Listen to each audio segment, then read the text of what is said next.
Alright, Pixie Land doing another video here. Just you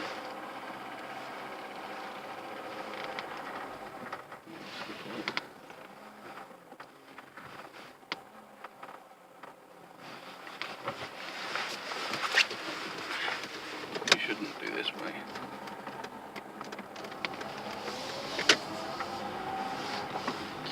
Yeah, just driving out of a place, just delivered somebody to, and just going to do a little, like I say, another little driving video, somewhere a bit more country.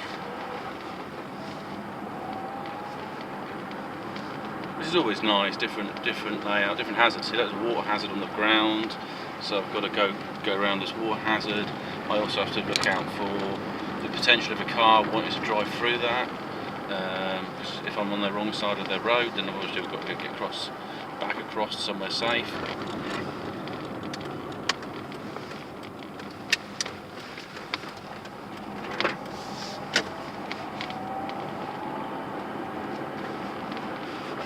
Slipped it into third. It does have a national speed limit. I wouldn't be going like some crazy speed down here. Because of the nature of this road, some of the cars, especially with water, they would might go down the middle of the road, see, and as a result, that would be a bit of a pain.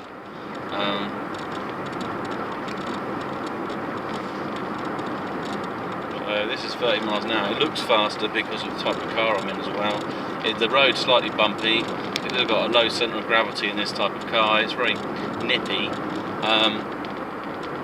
But it also has, being fairly nippy, it also has a low centre of gravity to the ground, so that you've bumps, and your suspension compensates for that as well. So you've got this, you can feel the bumps more. Basically, I don't think it's because I'm driving at some excessive speed, and it should be all flat anyway. So I'm not even using it. I've basically put the clutch pedal down so that I'm free rolling. Now I must slow down here, because who knows what might come around the corner there. You know, somebody might be going up the middle of the road like a motorbike or something. Or it could be a cyclist, or maybe someone's decided to cross the road. They think, oh, I'll walk on the other side because I don't want to get tread in the mud. We've all done things like that. We don't never think of ourselves as the hazards. There's a lot of slushy mud there, so we might as well come over here. And the water runs down the hill on a particular side by the looks of it as well. It does have a kind of like little moat for the water that's interesting. That's just to control the sort of water flooding down here. So where do I go? I want to go to Newbury, I want to go to Reading. So yeah, see, that's what I hit a puddle there. That's the impact of that.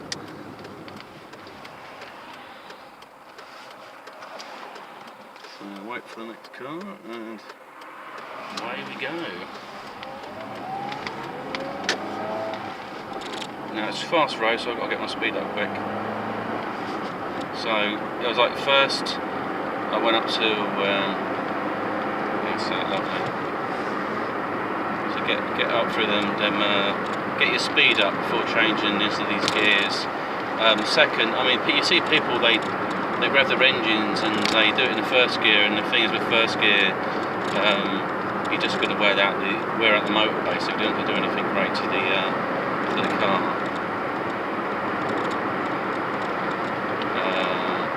It's two give you a bit more power, sort of taking off from the starting position.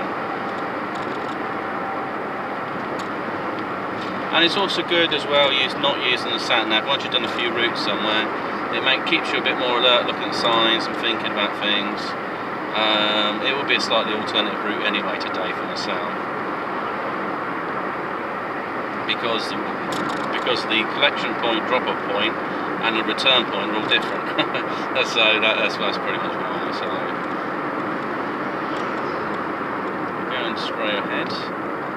Observe the road, that's fine, and also which sort of turning offs there are. So slow down for this car. See, I'm in fourth at the moment.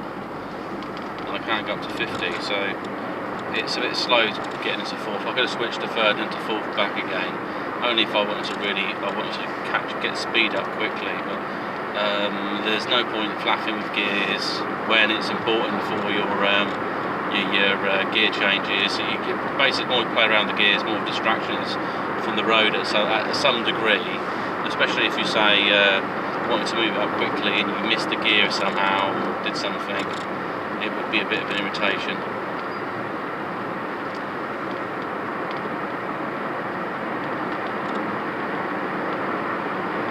You've got to look at the road model.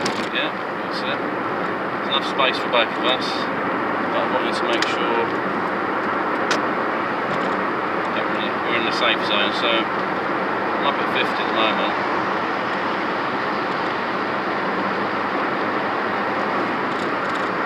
And now I'm into fifth gear, and we're at sort of hovering at sort of 53, 54 miles an hour. I think we'll be up to about 60 here. There will be a roundabout coming up.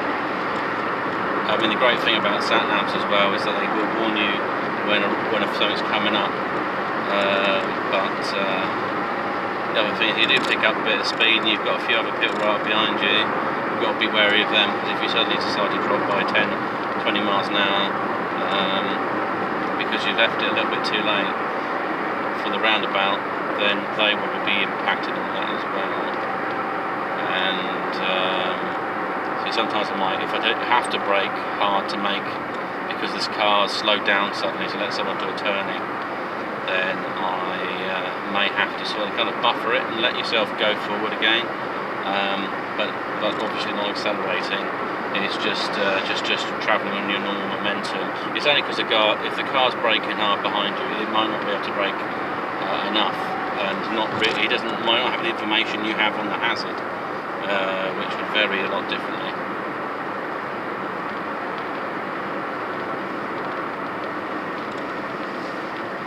So general rules, you want maybe a 3-second, 4-second braking gap. You basically, in your head, you could say, well, it's only 3 seconds to get there at my current speed. It depends on the speed you're travelling at. I mean, if you're travelling at 30 miles an hour, I can see there's a car indicating, so I've dropped down the gears, we're slowing down. I'm looking at the car behind me. I can overtake on the side. Let's get into third, because I've put myself second, assuming that I'd get a lot more slower. So that's why I sometimes limbo between gear choices, so that way I can make that decision nearer the time.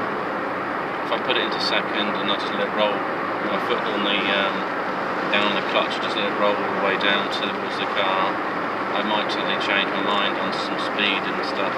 So I'm in fourth, approaching around about where do I want to go already. So that's fine.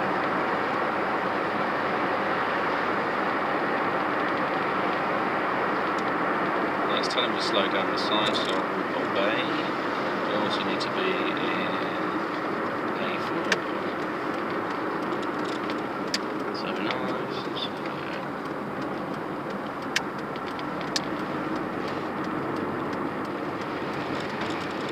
Good speed. I mean, I'm still travelling just under 30 to be honest, like 25.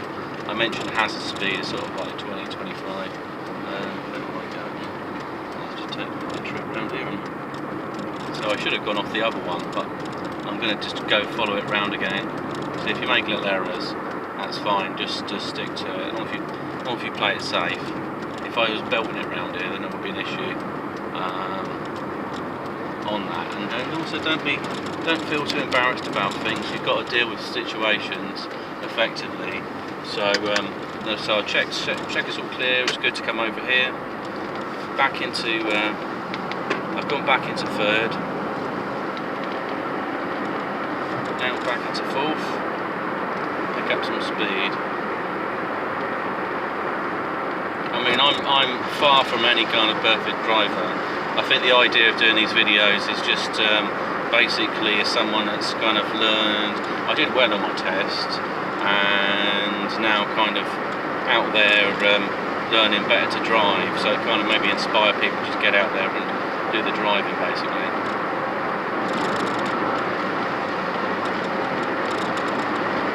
So there's cars overtaking. I mean, I'm going 50 anyway at the moment, so if they want to go at 60 to a roundabout, that's fine. Let them get on with it. It's telling me one's coming up anyway, and that there's various M4 type situation. And there's no one behind me, so you can make your speed adjustments based on what's going on. It's just being aware of what's behind you, what's in front of you, what's overtaking you, all these sorts of things. You know, what's coming across the roundabout there. I'd have to have braked a lot harder if I didn't check what I did. That's fine. I'm not going to the west, I'm not going to the east.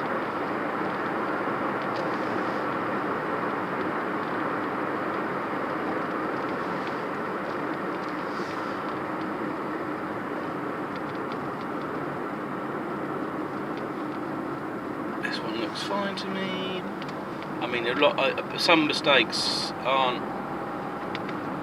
But basically, once you've taken that decision, it's a bit difficult. Like if I went onto the M4 motorway, how do I come back on that? Well, you can do. You just go down to the next stop and come back, or sat-nav it will auto-correct and give you a different way. And it also feels a lot better once you're in a more familiar territory, that you can just sort of like, well, not you relax more. It's just. You can go into kind of automatic. Now, the other thing about this, as someone who studied hypnotherapy as well,